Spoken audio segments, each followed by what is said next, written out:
రాష్ట్రంలో 5 లక్షల మందికి రాజీవ్ యువ వికాస పథకం వర్తింపచేయనున్నట్టు డిప్యూటీ సీఎం భట్టి విక్రమార్క తెలిపారు.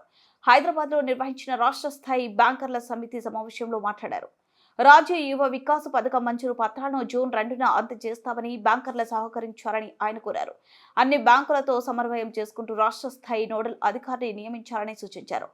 5 లక్షల మంది యువతకు 9,000 కోట్ల సాయం చేసే పథకం దేశ చరిత్రలో తొలిసారి అమలు చేస్తున్నట్లు చెప్పారు. ఇంకా భవిష్యత్తులో ఏం చేస్తే బాగుంటుంది అని అనుకోవటం కోసం మాట్లాడుకోవటం కోసం ఇక్కడికి వస్తూ ఉంటాం. ఇప్పటి వరకు చాలా సమావేశాలకు వచ్చాను. ప్రతి సమావేశంలో కూడా సాధ్యమైనంత వరకు టార్గెట్స్ పూర్తవుతూ బాగా చేసుకుంటున్నామని మాట్లాడుకుంటున్నాం. ఈసారి కూడా అట్లాగే మనం బుక్ కూడా రిలీజ్ చేసుకున్నాం. మీ అందరికి కూడా మీరు అనుకున్న లక్ష్యాలను చేరటం కోసం గత సంవత్సరం మీరు చేసినటువంటి కృషికి మనస్ఫూర్తిగా నేను అభినందిస్తూ ఉన్నాను. భవిష్యత్తులో మీరు పెట్టుకున్న టార్గెట్స్ అన్నీ కూడా పూర్తి స్థాయిలో చేరుకోవాలని ఆశిస్తూ ఉన్నాను. అట్లా విజయాలు సాధించాలని. ఎందుకంటే ఏ రాష్ట్రంలోనైనా ఏ దేశంలోనైనా బ్యాంకింగ్ వ్యవస్థ ఆరోగ్యకరంగా ఉంటే ఆ రాష్ట్రం ఆ సమాజం బాగా అభివృద్ధి చెందింది. That is a sign of the state and the government also. ఆయా ప్రాంతాల్లో బ్యాంకింగ్ రంగం ఆరోగ్యకరంగా ఉంది అంటే ఆ ప్రాంతం అంతా కూడా ఆరోగ్యకరంగా ఉన్నట్టు, బాగా హెల్దీగా డెవలప్ అవుతున్నట్టు. సో మీ రంగం బాగుండాలని మనస్ఫూర్తిగా కోరుతా ఉన్నాను. దీంట్లో సరే చాలా వరకు మీకుండే ప్రయారిటీస్ మీకుంటాయి. ముఖ్యంగా కమర్షియల్ యాక్టివిటీ ప్రధానంగా ఉంటుంది కాబట్టి కమర్షియల్ యాక్టివిటీ చేసుకుంటూ కూడా సోషల్ రెస్పాన్సిబిలిటీ కోసం ప్రభుత్వాలు మీరు కలిసి కొన్ని టార్గెట్స్ పెట్టుకున్నారు. సోషల్ రెస్పాన్సిబిలిటీస్ కూడా పూర్తి చేయడానికి. ఆ సోషల్ రెస్పాన్సిబిలిటీస్ పూర్తి చేసే క్రమంలో కూడా మీరు ముందంజలో ఉండాలని నేను మనస్ఫూర్తిగా కోరుకుంటున్నాను. లాభాలతో పాటు ఈ బాధ్యతను కూడా పెద్ద ఎత్తున తీసుకోవాలని. అలా తీసుకున్నప్పుడు ప్రభుత్వాలు బ్యాంకింగ్ రంగం రెండు కలిసి మనం ఆ బాధ్యత తీసుకొని ముందుకు పోతే ఆ రాష్ట్రంలో అశాంతి లేకుండా శాంతియుతంగా సమాజం ముందుకు రావడానికి పెద్ద ఎత్తున ఉపయోగపడుతుంది. ఎక్కడైతే శాంతియుతంగా సమాజం ఉంటుందో అక్కడ అభివృద్ధి కూడా చాలా ఫాస్ట్గా వెళ్తూ ఉంటుంది. తెలంగాణ రాష్ట్ర ప్రభుత్వం ఈ రాష్ట్రంలో ఉన్నటువంటి మానవ వనరులపైన ప్రత్యేక దృష్టి సారించి ముందుకు పోతా ఉంది. ముఖ్యంగా విద్య పైన బాగా దృష్టి పెట్టి చదువుకునే ప్రతి విద్యార్థికి కూడా ఫీజు రియంబర్స్మెంట్ ఇచ్చి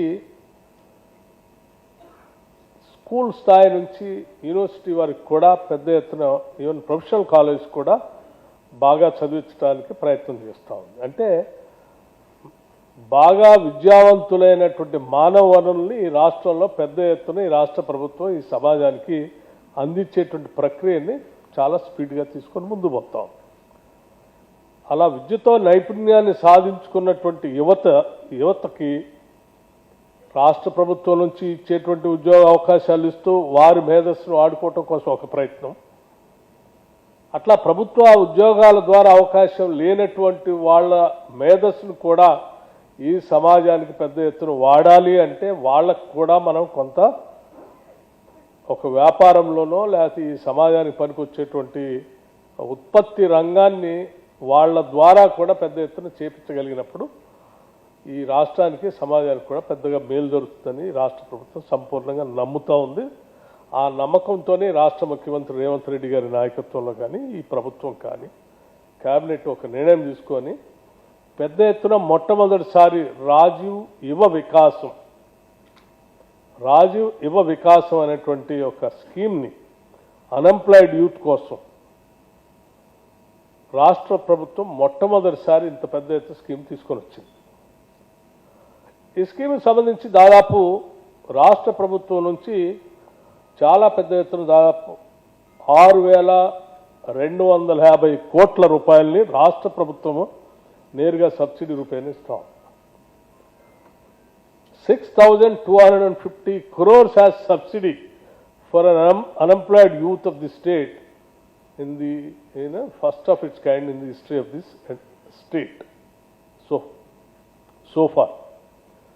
I think not only in this state, anywhere in the country also, any other state also has done like this. I have my own doubts.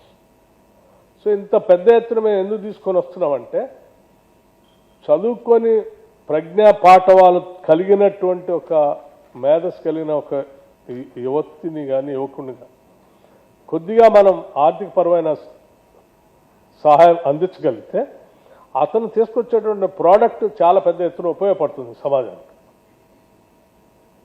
విద్యాబుద్ధులు నేర్పించినటువంటి మానవ వనరులు ఖాళీగా ఉంటే దానివల్ల లాభం కంటే ఎక్కువ నష్టం కూడా పెద్ద ఎత్తున ఉంటుంది సమాజానికి. అటువంటి నష్టం జరగకుండా లాభాలు ఈ సమాజానికి బాగా జరగాలంటే అతని మీద కూడా మనం కొంత సహాయ సహకారాలు అందించి తద్వారా ఈ సమాజానికి వాళ్ళ మేధస్సుతో మనం ఇచ్చే ఆర్థిక సహాయంతో ఉత్పత్తి రంగాన్ని పెంచి జీడిపికి పెద్ద ఎత్తున ఉపయోగపడతాడనేటువంటి లక్ష్యంతో ఈ రాష్ట్ర ప్రభుత్వం ఈ కార్యక్రమాన్ని తీసుకొని ముందుకు పోతా ఉంది.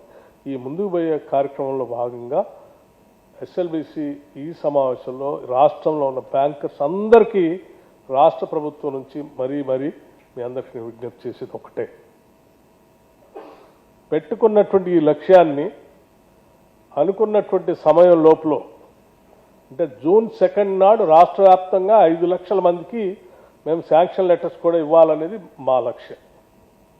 ఈ రాష్ట్ర ఆవిర్భావ దినోత్సవం రోజు రాష్ట్ర వ్యాప్తంగా ఒకటే రోజు 5 లక్షల మందికి శాంక్షన్ లెటర్స్ ఇచ్చి తద్వారా వాళ్ళకి మళ్ళీ ట్రైనింగ్ ఇచ్చి మేము ఆ డిస్బర్స్మెంట్ కూడా స్టార్ట్ చేయాలనేది. సో ఈ లక్ష్యాన్ని చేరుకోవటానికి మీ అందరి సహాయ సహకారాలు కూడా అందించడానికి నేను ప్రత్యేకంగా విజ్ఞప్తి చేస్తూ ఉన్నాను. ఎస్ఎల్బిసి కన్వీనర్ గారితో సహా రాష్ట్రంలో ఉన్నటువంటి బ్యాంకర్స్ అందరినీ. ఇదేం పెద్ద అమౌంట్ కూడా కాదు, మీకు ఇప్పుడే మా శ్రీధర్ గారు చెప్పారు. మీ టార్గెట్ దాదాపు ఎంత 8 లక్షల కోట్ల పైబడి మీరు టోటల్ ఈ రాష్ట్రంలో బ్యాంకింగ్ రంగం నుంచి క్రెడిట్ ప్లాన్ పెట్టుకున్నారు. 8 లక్షల కోట్ల పైబడి మీరు క్రెడిట్ ప్లాన్లో మేము అడిగేది చాలా చిన్న అమౌంట్, 0.2%. 0.2% అంటే నథింగ్, మినిమం. ఇంత చిన్న అమౌంట్ని అడుగుతున్నటువంటి సందర్భంలో మీరంతా రాష్ట్ర ప్రభుత్వం వారే గతంలో ఉండేటువంటి సబ్సిడీ సిస్టాన్ని పూర్తిగా రివర్స్ చేసి సబ్సిడీ 20%, 30% ఉండేది, లోనింగ్ అమౌంట్ 80%, 70% ఉండేది. దాన్ని మేము రివర్స్ చేసాం. సబ్సిడీ అమౌంట్ని 70-80 చేసాం, లోన్ అమౌంట్ 20%, 10% కుదించాం.